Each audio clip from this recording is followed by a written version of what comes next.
Всем половодам привет! Хочу поделиться одним таким наблюдением.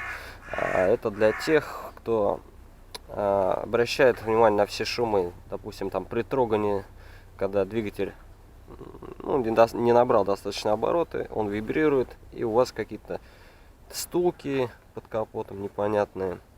То есть все там переставляют трубки, я знаю, топливные, как бы что-то подкладывают. Вот я тоже пробовал подкладывать. В общем, нашел один такой момент.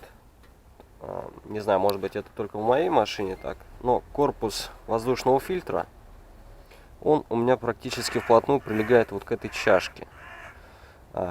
Все мы знаем, как бы, что корпус стоит на резиновых подушках, которые, естественно, как бы шатаются, вибрируют. И лично у меня он именно и стучал об эту чашку при трогании. Не знаю, может быть, кому-то поможет, может нет.